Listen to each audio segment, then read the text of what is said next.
one day when I was in film school, our head of department walked in and said, well, I have this new idea that you could do a feature film as a MA project, but you have to have an idea ready in 3 weeks. Right. So I was just looking what I had in store and then wrote it down, put it on paper, and I was carrying around the topic of masculinity, masculine insecurity,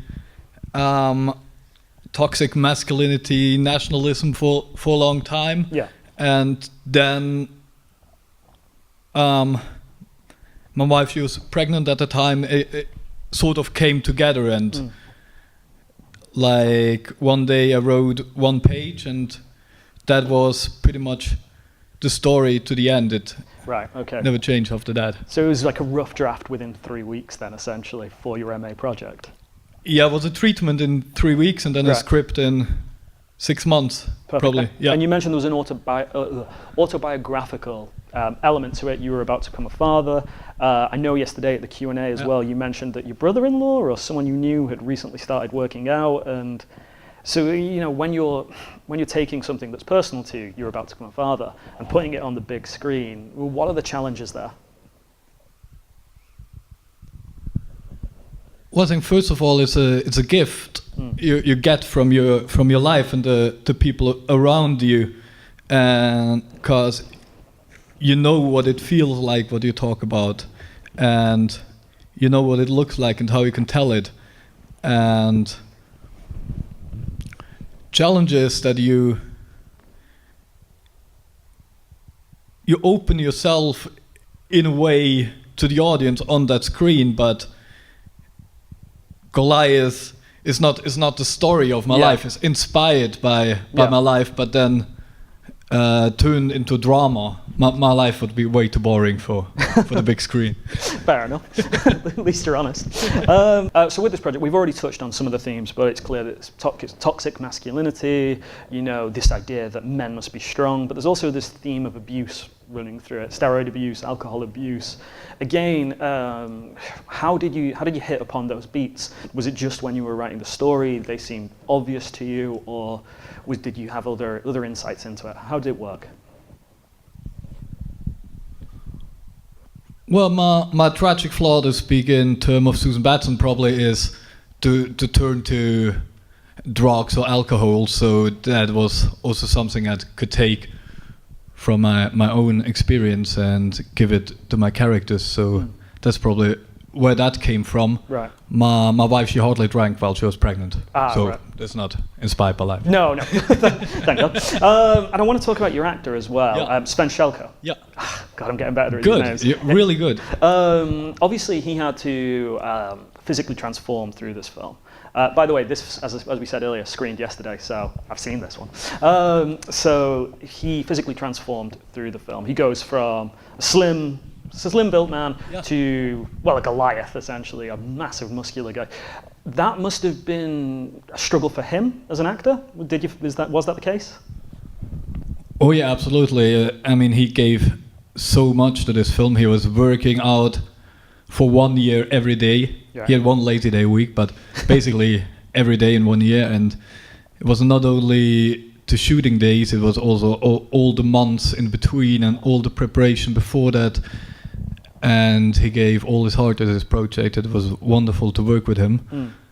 And he later said it also helped him a lot to better understand the character and how the character behaves, because his body informed his acting. Right. So later when his body changed, he would instinctively? Is that Swinglish or English? That's Swinglish, yeah. Swinglish, yeah. React differently than he would have before when he had a different body. So he felt more confident in his new muscular body almost. He felt more confident, but also more dangerous in a way, more potent and more. You could trigger him faster in a way. Oh right, okay. And was it a struggle as a filmmaker, because obviously you're essentially documenting a man's transformation, and during the editing part of it, it means you can't go back and do pickups because all of a sudden now he doesn't look like he did last week. So what was it like as a filmmaker in that regard? Well, first of all, it was very important to me that we had an organic transformation in his body, and it was not VFX or something, but it was his own body that changed. And it's true, we couldn't go back, we couldn't swap things around too much. And we had this 3 shooting periods, like first we shot the middle, then the ending, and then the beginning, and there was always half a year in between. Right. So that was great, because I could already do some editing, and but it was also terrible, because I had a lot of time to think, oh, this is going to be shit, and I have to rewrite it, and I have to rewrite it again and again. So... But did things change during that process then? Because let's say you film the middle bit, and then you think, well, actually, I'd rather the film goes this way. So did you change things throughout, or did you try and stick to the initial script? No, I changed things. Right. Yeah. Was there any major changes that you made? Not a major change. On the very last day of editing, we decided to cut the last 5 minutes of the movie.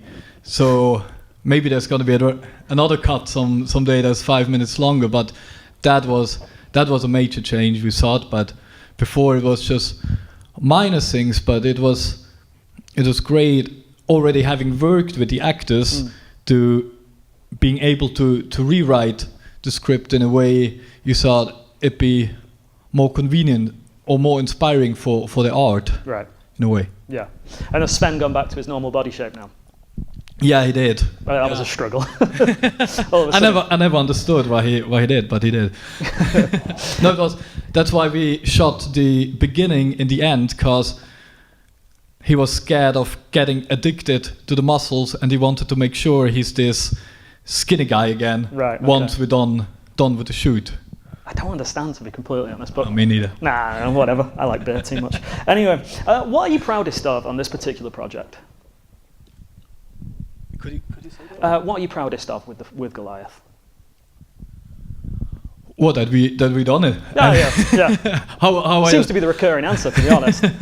No, that it was able to touch people and to deeply move them, and to start a discussion about the topics I mentioned earlier. So I think that's what I'm most proud of. That it's opened up a dialogue about masculine fragility, fragile masculinity and things like that? Well, fragility, communication, masculinity, all these things that have I think a huge influence on not only relationships these days, but also on politics in Europe in a way. Yeah. So. Yeah, let's not talk about politics in Europe. Anyway, I just want to touch briefly on the title, Goliath. Obviously, a biblical giant. Was the title always Goliath, or did it change and chop? Yeah, it was always Goliath. Always Goliath. I wanted to change it a lot of times, but producers wanted to stick with it, so I said, okay, let's go. What were your alternate ideas? I forgot them. Probably they were terrible, so I forgot them. See, there was a bit of a discussion in the pub last night about Goliath as a title, because we were saying how Goliath is obviously a giant who's defeated by a small man, and he's obviously becomes a giant who's defeated by a nickel baby. Was that deliberate, or was that just, am I reading too much into it? Oh no, you can totally read that into it. I was also trying to say that we both have, or that I feel like I have a David side in me and the Goliath side in me, and it's a lot about balance between those two sides, just like I feel like I have a male and a female and even a queer side in me, and they need to be balanced in order that I'm able to treat people around me in a respectful way. And that's also what I loved about the poster, for instance, when the designer came up with the idea to have Goliath in this baby blue and baby pink writing, because it kind of transported that idea. Well, we hit across that last night at the Q&A, that Sven's wife, she at the beginning as well, she's out of balance. She's, because she's dealing with her problems with alcohol, and she's not hit that male-female balance yet. Again, was that something you struck upon during the making of the film, or was that again from your initial concept? That was, I think, again from the initial concept, and like Jasna, she's a very, very strong woman, very impulsive woman, and I absolutely adore her. She's fantastic, and she first came to my mind because she had a lot of things, a lot of features to her character that in a traditional way you'd associate with male characteristica in a way. Is that Swinglish again? Can you understand that? What I mean? No, that was good. So it was also about to explore how she discovers her female side through the process of pregnancy, while the movie focused on David and Sven most of the time. She did a terrific job of still being able to how you say that, to show that in a process she goes through while never having a private moment or a scene by herself. And so I'm so impressed when I see her acting. Right. So blessed to have worked with her. I believe I'm getting the wrap up. Am I, Rob? Yes, I am. I'm getting a head nod. So I'm going to ask you one last question then. What were your major cinematic influences on this? You know, were there any films that you drew inspiration from? Oh yeah, a lot of films. I mean, Andrea Arnold was a big inspiration. ODR was an inspiration. Then also Dardenne Brothers, probably, and other directors that always accompany me, like Haneke, for instance. Right. But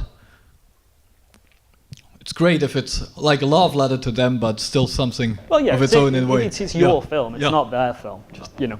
Anyway, thank you very much, Dominic. Thank you. No worries. Thank you.